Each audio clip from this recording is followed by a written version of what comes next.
animals join the system. Domesticated animals generate heat continuously. A single large animal produces up to 500 watts of thermal energy, equivalent to 5 resting humans. In some cultures, animals share enclosed spaces with humans, separated by low partitions. Their body heat raises ambient temperature, reduces fuel consumption, and stabilizes interior climate. This is not coincidence. It is biological engineering. Clothing becomes mobile insulation. Layers trap air, the true insulator. Fur, with hollow hair fibers, minimizes heat loss.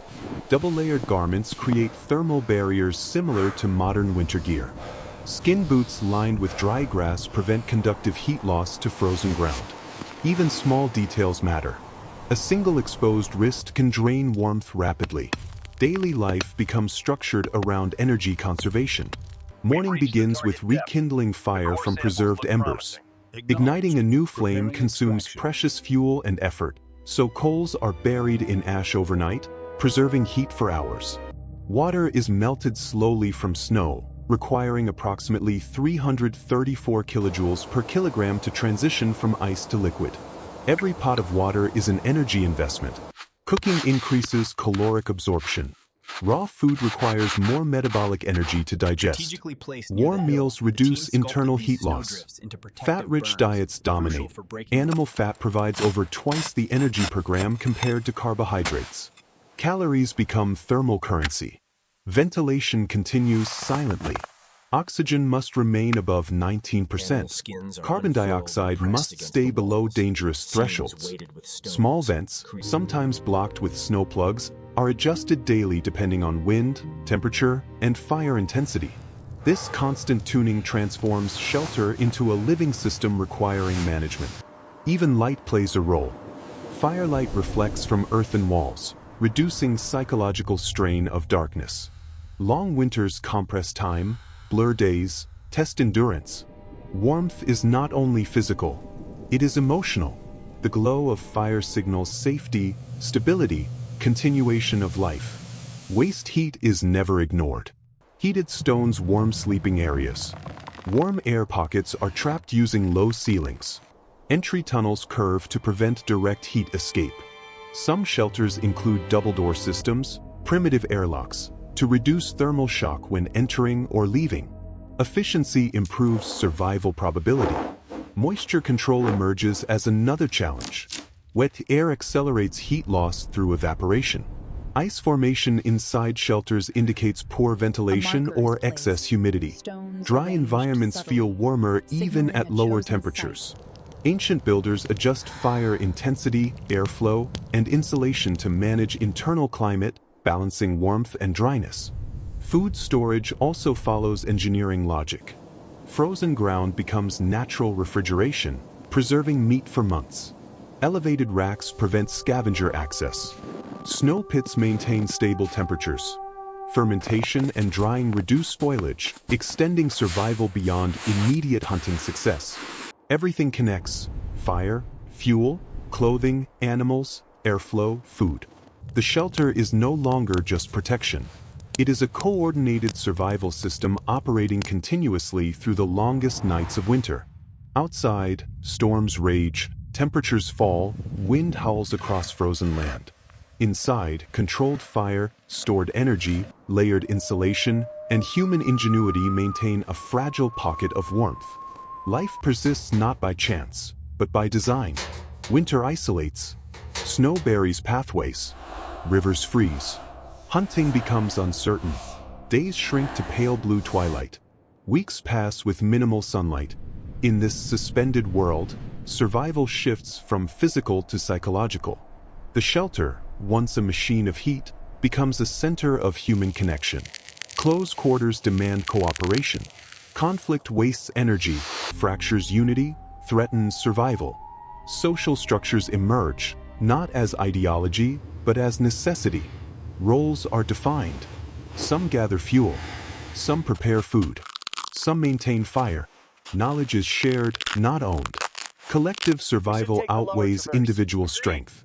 Storytelling begins in darkness. Words preserve memory.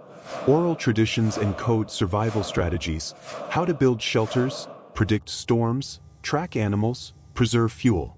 Stories transform experience into transferable knowledge. A child listening beside fire absorbs generations of engineering wisdom without diagrams, without writing. Spiritual belief grows from environment. Winter appears as a force beyond human control. Storms arrive without warning. Cold claims life silently. Ancient cultures interpret these forces through myth and ritual. Fire becomes sacred, the symbol of life, protection, continuity. Seasonal cycles shape ceremonies. The return of spring becomes rebirth, victory over darkness. Psychological endurance is survival. Long isolation challenges the mind. Monotony, darkness, confinement, all strain emotional stability. Yet routine provides structure. Daily fire maintenance, food preparation, tool repair, storytelling, and shared meals create rhythm. Predictability reduces fear. Purpose sustains hope. Preparation for spring begins long before snow melts. Tools are repaired during winter. Clothing is reinforced. Seeds, if agriculture exists, are preserved carefully. Fuel reserves are rationed precisely to last until thaw. Every decision is forward-looking. Survival is not merely enduring winter, but emerging from it ready to live again. Knowledge becomes legacy. Skills are taught through observation and repetition. A child learns where to dig shelter, how to read wind direction, how to layer insulation, how to manage fire without wasting fuel. These lessons are not optional. They are survival inheritance, passed across generations like genetic memory. Culture forms around adaptation. Architecture, clothing, diet, ritual, all shaped by climate. Engineering becomes embedded in tradition. A shelter design is no longer just functional. It becomes identity. A community's method of surviving winter defines who they are. Modern humanity inherits this legacy.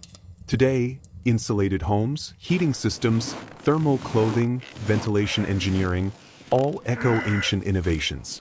Underground construction stabilizes temperature. Layered insulation reduces heat loss. Controlled airflow maintains breathable environments. The principles remain unchanged. Only materials evolve. The ancient shelter was never primitive. It was precise. It balanced thermodynamics, airflow, structural integrity, fuel economics, and human psychology without mathematics, without machines, without modern science. Survival engineering emerged from observation, necessity, and resilience. Winter still exists. Cold still obeys physics. Heat still escapes. The environment remains indifferent. But ancient humans proved something enduring. Survival is not about defeating nature. It is about understanding it. Fire flickers inside the shelter. Outside, the frozen world waits. Inside, warmth, knowledge, and community persist. Generation after generation, humans adapt, learn, endure. And in that fragile circle of firelight, carved into frozen earth, humanity writes its first engineering legacy, not in stone, not in metal, but in survival itself. The wind arrives first. It moves across empty land like an invisible predator, stripping heat from skin, stealing breath from lungs, erasing footprints within seconds. Winter is not a season here. It is an opposing force, a calculating enemy. Temperatures plunge below -30 degrees Celsius. Exposed flesh freezes in minutes. Water becomes stone. Air itself begins to burn the lungs with every inhalation. In this world, survival is not about strength. It is about engineering. The human body is fragile.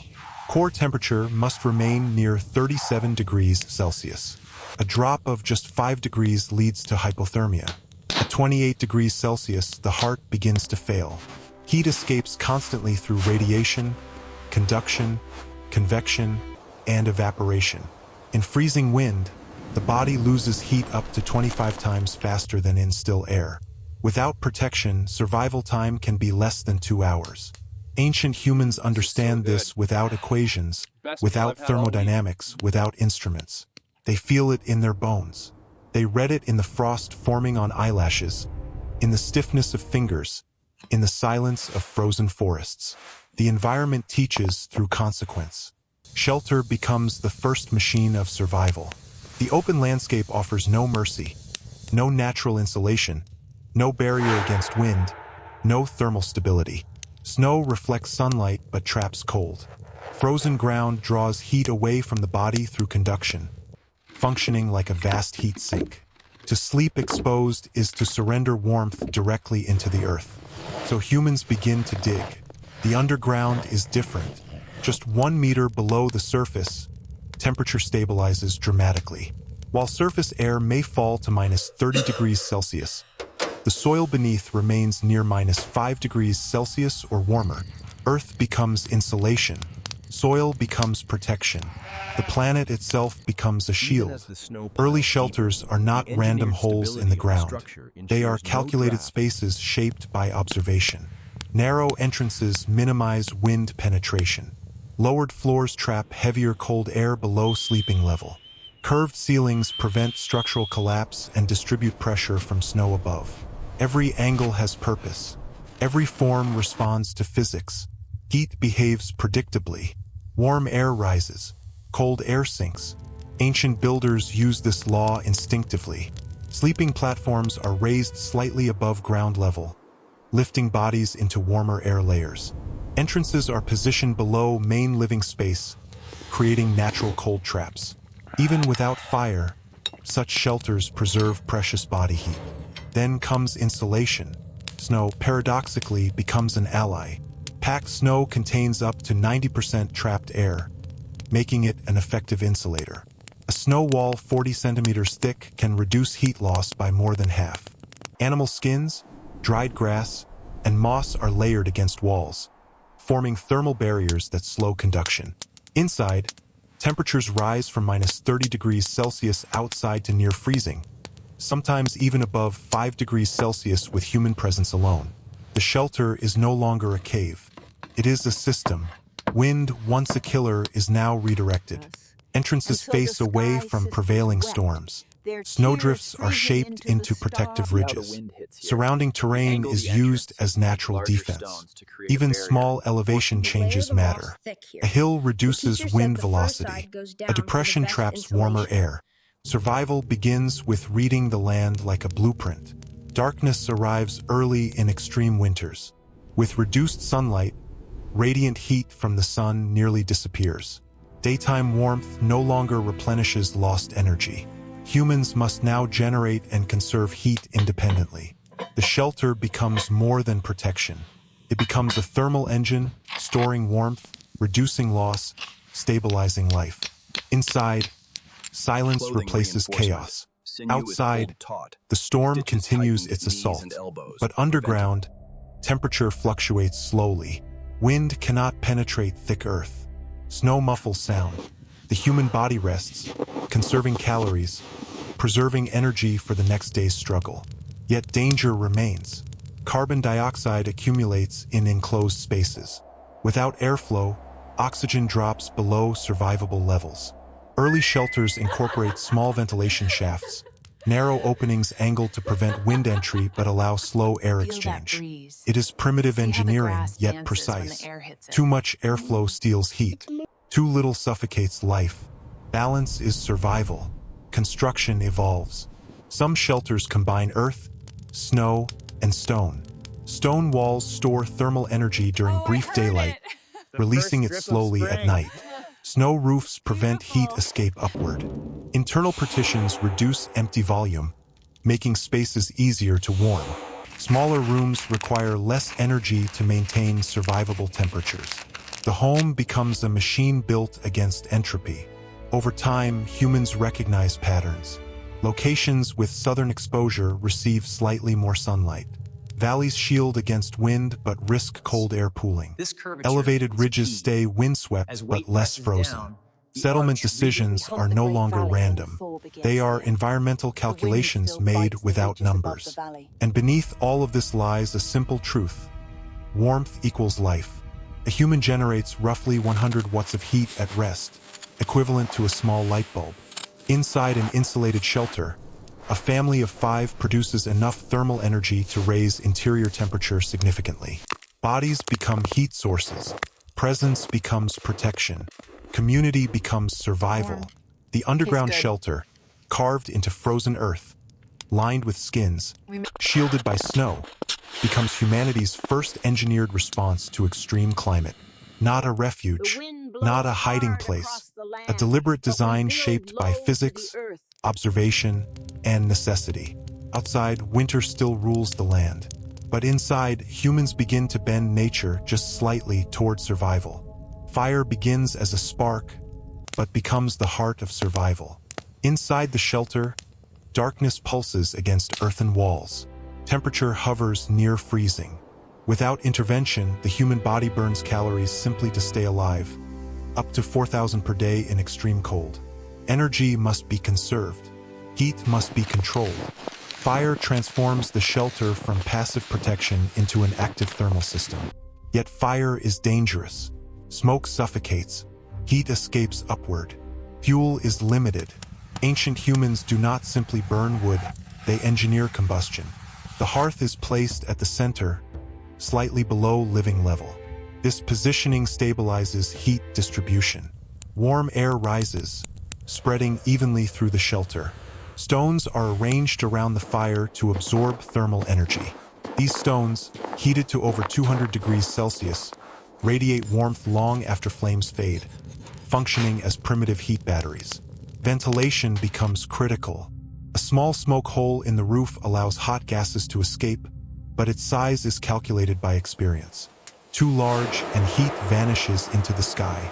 Too small and smoke fills lungs, poisoning blood with carbon monoxide. Builders shape angled chimneys or extended smoke tunnels, slowing heat loss while preserving airflow. Firewood is not burned randomly. Dry wood burns hotter, producing more heat per kilogram. Wet wood wastes energy, evaporating moisture. Ancient communities store wood under shelter, protected from snow, often months in advance.